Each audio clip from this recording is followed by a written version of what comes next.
Hi friends, Assalamualaikum. Welcome back to my channel. ഇന്ന് ഞാൻ കടല വെച്ചിട്ടുള്ള റെസിപ്പിയാണ്. അപ്പോൾ രണ്ട് റെസിപ്പി ചെയ്യുന്നുണ്ട്. ഒന്ന് ദോശയും രണ്ടാമത് മഞ്ചൂരിയനും. കടല എല്ലാവരും വീട്ടിൽ ഇപ്പോൾ ഇഷ്ടം പോലെ ഇരിക്കുന്നുണ്ടാവും. അപ്പോൾ എല്ലാവരും ഇതുപോലത്തെ റെസിപ്പികളൊക്കെ ഒന്ന് പരീക്ഷിച്ച് നോക്കട്ടോ. അപ്പോൾ ദോശയ്ക്ക് വേണ്ടിയിട്ട് 1 കപ്പ് അരി നന്നായിട്ട് കഴുകിയതിന് ശേഷം വെള്ളത്തിലിട്ട് വെക്കുക. ഒരു 7-8 മണിക്കൂർ അത് വെള്ളത്തിൽ കിടക്കട്ടെ.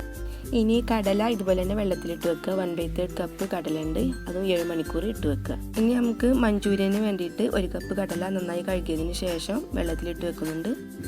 7 മണിക്കൂറിന് ശേഷം ഇനി നമുക്ക് അരി അരച്ചെടുക്കുക. കുറച്ച് വെള്ളം ഒഴിച്ചിട്ട് അരച്ചെടുക്കുക. ഇനി അടുത്തതായിട്ട് മിക്സിയിലോട്ട് നമുക്ക് കടല ചേർത്ത് കൊടുക്കുക. ഇതുപോലെ തന്നെ കുറച്ച് വെള്ളം ഒഴിച്ചിട്ട് തന്നെ അരച്ചെടുക്കുക. അതിലേക്ക് 1/3 കപ്പ് ചോറ് കൂടെ ചേർത്ത് ഒന്നുകൂടെ നന്നായിട്ട് പേസ്റ്റ് ആക്കിയിട്ട് എടുത്തിട്ട് ഈ അരി അരച്ചതിലോട്ട് നമുക്ക് ചേർത്ത് മിക്സ് ചെയ്യാം. ഇതുപോലെ തന്നെ നന്നായിട്ട് മിക്സ് ചെയ്തതിന് ശേഷം ഇത് മാറ്റി വെക്കാം.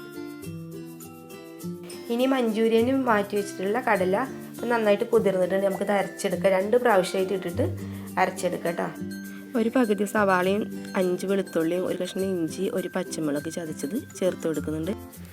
1/2 ടേബിൾ സ്പൂൺ മുളക് പൊടി, ആവശ്യത്തിനുള്ള ഉപ്പ്, കുറച്ച് മല്ലിയില, ഇതെല്ലാം ചേർത്തിട്ട് കൈ വെച്ചിട്ട് തന്നെ നന്നായിട്ടൊന്ന് കുഴച്ചെടുക്കുക. പാനിൽ ആവശ്യത്തിനുള്ള ഓയിൽ ഒഴിച്ചിട്ടുണ്ട്, ചൂടായിട്ടുണ്ട്. ഇതുപോലെയുള്ള ചെറിയ ബോളാക്കുക, ഫ്രൈ ചെയ്തിട്ട് എടുക്കുക. ഇനിയിപ്പോൾ ബോളല്ലെങ്കിൽ നിങ്ങൾക്ക് ഇഷ്ടമുള്ള ഷേപ്പിൽ ഇതാക്കുക. പക്ഷെ വലിയ ഉരുളകളാക്കിയത് അപ്പോൾ ഇത് വേവാൻ കുറച്ച് പ്രയാസം ഉണ്ടാകും. ഇപ്പോൾ ഇത് വീഡിയോയിൽ കാണുമ്പോൾ വലിയ ഉരുളയാണ്, പക്ഷേ ചെറിയൊരു നെല്ലിക്ക വലിപ്പേ ഉള്ളൂ. ഇത് ഞാൻ ഈ കടല അരച്ചതിന് കുറച്ച് മാറ്റി വെച്ചിട്ടുണ്ട് പരിപ്പ് വട ഉണ്ടാക്കാൻ. അപ്പം ഞങ്ങൾക്ക് ഇത്രയും ആവശ്യമുള്ളൂ, കുറച്ച് ആളേ ഉള്ളൂ, അപ്പോൾ ഇത്രയും ആവശ്യമുള്ളൂ. ഇപ്പോൾ ഇതാ ബോൾസ് എല്ലാം ഫ്രൈ ചെയ്തിട്ട് എടുത്തിട്ടുണ്ട്. കടല അരച്ചെടുക്കുന്ന സമയത്ത് നിങ്ങൾക്ക് ഒന്നുകൂടെ എരിവ് വേണമെന്നുണ്ടെങ്കിൽ പച്ചമുളകിൻ്റെ അളവോ അല്ലെങ്കിൽ മുളക് പൊടിയുടെ അളവൊക്കെ ഒന്ന് കൂട്ടിയാൽ മതി. ഇനി ഈ സെയിം ഓയിലിൽ നിന്ന് തന്നെ ഒരു 4 ടേബിൾ സ്പൂൺ ഓയിൽ ഒഴിച്ചെടുക്കുന്നുണ്ട് ഒരു പാനിലോട്ട്.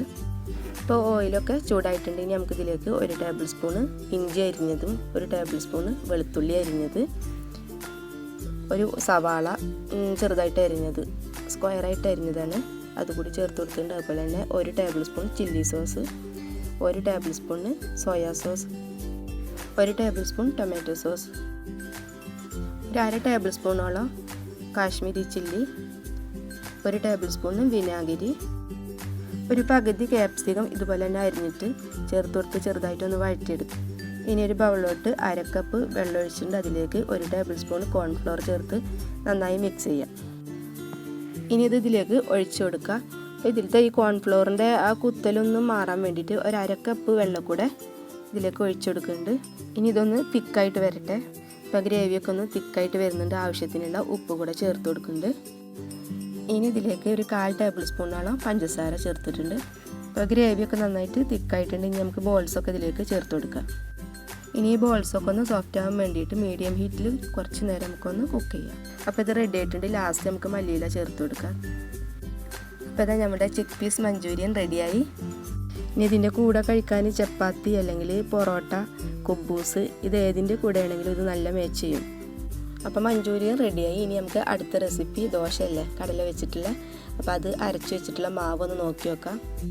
ഇപ്പോൾ ഇതാ മാവ് കണ്ടില്ലേ, ഉഴുന്നായിട്ട് അരച്ചിട്ടുള്ള ദോശയുടെ മാവ് പോലെ നന്നായിട്ട് ഫ്ലഫി ആയിട്ട് വന്നിട്ടുണ്ട്. ഇതിലേക്ക് ആവശ്യത്തിനുള്ള ഉപ്പൊക്കെ ചേർത്ത് കൊടുത്തിട്ടുണ്ട്. ഇതുപോലെ ദോശ ചുട്ടെടുക്കാം നമുക്ക്. ഇനി ബട്ടർ ഒന്ന് തേച്ച് കൊടുക്കാം. ഈ ദോശമാവ് ഒന്നുകൂടെ നന്നാവാനുള്ള ഒരു ടിപ്സ് കൂടെ പറഞ്ഞുതരാം. അപ്പോൾ ആദ്യം നമ്മൾ അരി കഴുകിയിട്ടല്ലേ വെള്ളത്തിലിട്ടത്, അപ്പോൾ ആ വെള്ളം കൊണ്ട് തന്നെ അരി അരച്ചതും അതുപോലെ തന്നെ കടല അരച്ചതും അപ്പോൾ ഒന്നുകൂടെ നന്നായിട്ട് ദോശ കിട്ടും. അതിന് വേണ്ടിയിട്ടാണ് ഇങ്ങനെ ചെയ്തിരിക്കുന്നത്. പിന്നെ ഇതിലേക്ക് ചേർത്തുള്ള കടലയുടെ അളവൊന്നും കൂടാൻ പാടില്ല. കൂടിക്കഴിഞ്ഞാൽ പിന്നെ ഈ ഒരു ടെക്സ്ചർ കിട്ടില്ല. അതുപോലെ തന്നെ വെള്ളത്തിൻ്റെ അളവും കൂടരുത്. ഇനി നമുക്ക് കുട്ടികളെ ആകർഷിക്കാൻ വേണ്ടിയിട്ട് ഇതുപോലത്തെ ഷേപ്പിൽ ഒന്ന് ആക്കിയെടുക്കാം. ഇതുപോലെയല്ലേ റെസ്റ്റോറൻറ്റിലൊക്കെ പോയി നമുക്ക് കിട്ടുക നെയ് റോസ്റ്റ്.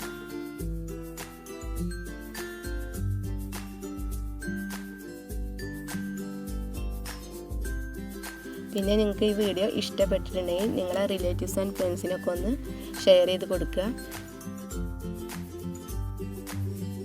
അങ്ങനെ കടല വെച്ചിട്ടുള്ള നമ്മുടെ ദോശയും അതുപോലെ തന്നെ മഞ്ചൂരിയനൊക്കെ റെഡി ആയിട്ടുണ്ട്. അപ്പോൾ എല്ലാവരും ഇതൊന്ന് ട്രൈ ചെയ്ത് നോക്കുക. എന്തായാലും എല്ലാവർക്കും ഇത് ഇഷ്ടപ്പെടും.